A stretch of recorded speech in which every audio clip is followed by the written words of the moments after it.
This happened to me not too long ago. At the time, I was 30 years old, but people have always thought I looked about 10 to 15 years younger than my age, which usually is a good thing that I love to hear.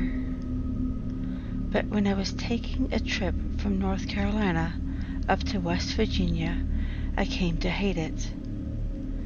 I was taking this trip alone, sightseeing along the way, just enjoying the trip. I had wanted to go up there to see the Mothman, since I had heard about him since I was a teenager. On this trip, I had been staying most nights in my car at rest areas that were busy since I was a little tight on money. I had planned on doing DoorDash along the way, but that didn't work out the way I had wanted. After I had made to see the Mothman, and I was really enjoying my trip, I decided I wanted to head up to Pennsylvania since I wanted to see Amish country, then head up to where Hershey's chocolate is made. I was having such a blast on my trip. I hadn't noticed that someone was following me. At least it wasn't until I had gone to Amish country that I noticed that I kept seeing the same car with tinted windows. For the first few times, I just thought it was a coincidence since it was a tourist place.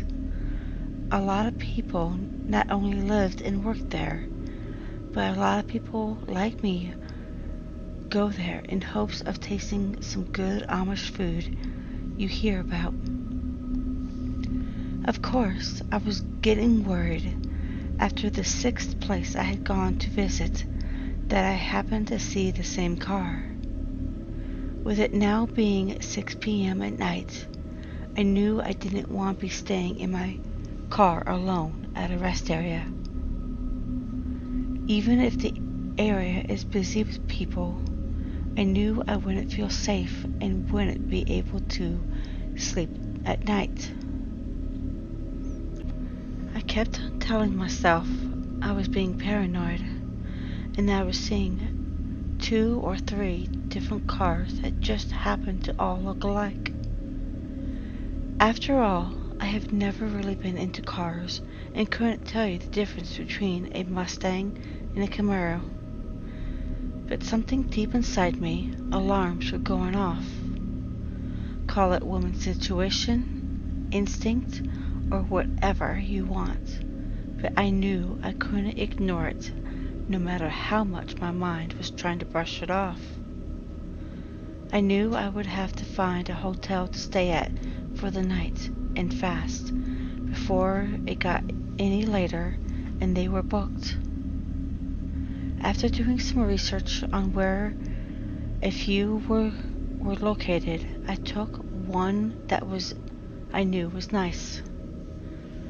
I called them up and asked if they had any rooms available. Luckily, they had some, with it being summer. I told them I wanted to book it and will pay the moment I get there, within the hour. As I was sitting in my car, I took a deep breath and let it out slowly. I was getting hungry and wanted to pick up some food before heading to the hotel. As I was looking up food between me and the hotel, I kept looking at the car through my rearview mirror to see if it would leave or not. It was just sitting there. I couldn't tell if someone was inside or not, with the sun shining just right onto the windshield.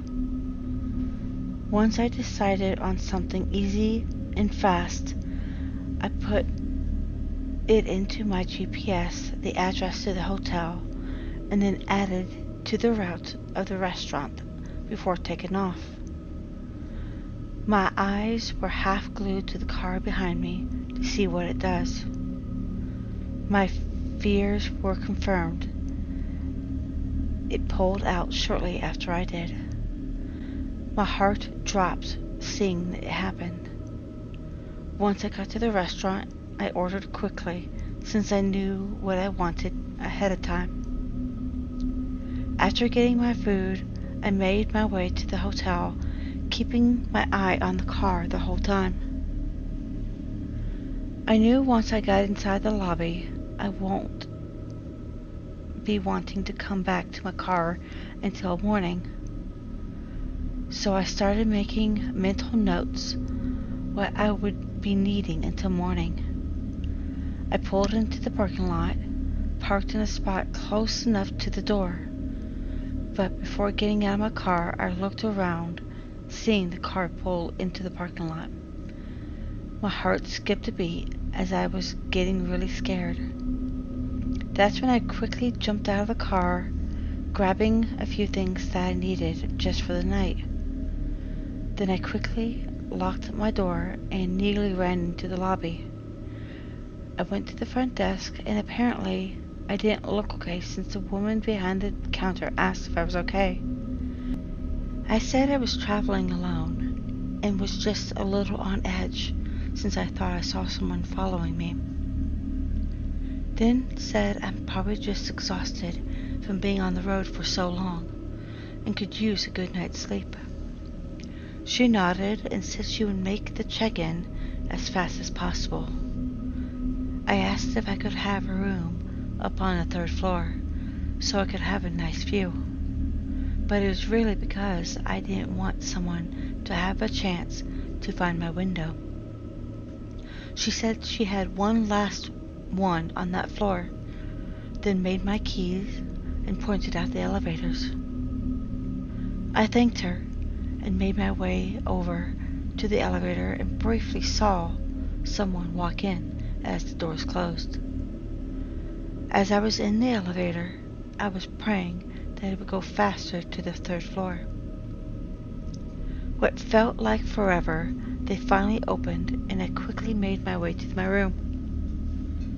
Once inside, I made sure that the door was double locked. I sat on the bed. I sighed with relief, feeling a little safer being in there compared to sleeping in my car at a rest area. I decided at that moment that I didn't want to go to Hershey, Pennsylvania anymore, and I just wanted to go home. About an hour into my stay, the phone rang on the nightstand, making me jump out of my chair. Holding my hand over my heart, I let out a slight laugh, realizing what made me jump. I answered the phone, and the woman down at the front desk said that there was a gentleman, about 45 years old, said that he was looking for his 18-year-old daughter and gave her my description. He apparently told her that I ran away from home, and he wanted to know my room number so he can talk me into coming back home. She knew that wasn't true, since she's seen my driver's license and knew I was 30. What 18-year-old makes themselves 30 just to stay in a hotel?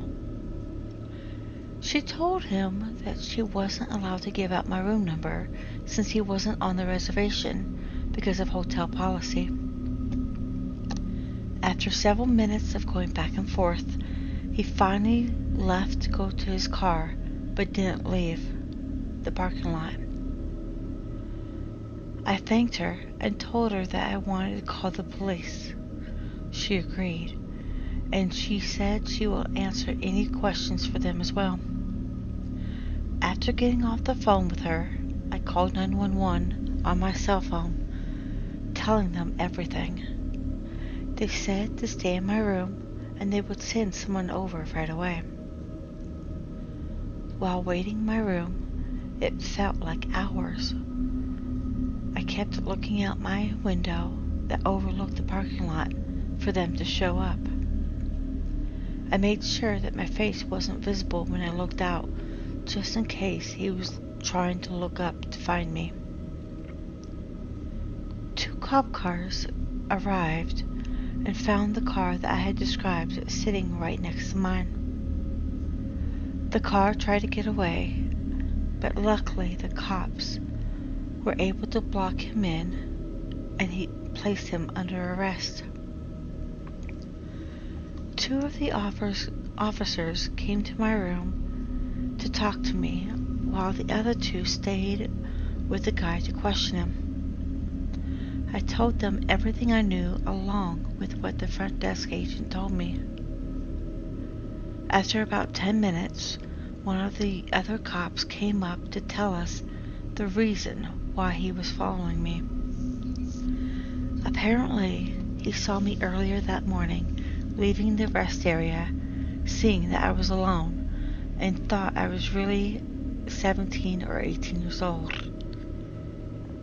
He wanted to follow me until I went to another rest area so he can have his way with me. But when he saw that I was staying at a hotel that night, he had to change his plans, and that's when he tried to say I was his daughter. When that didn't work, he was going to park next to my car and hope that I would come back out at some point that night. That terrified me. Hearing that something that I've always loved hearing about how young I looked had put me into danger that night. The cops said that I wouldn't have to worry about him anymore since they were taking him in, and I thanked them. I told them I was heading back first thing in the morning and leave this whole mess behind me, and gave them my information in case they needed me. After that trip, I knew I never wanted to do another trip alone, at least not for a good long while.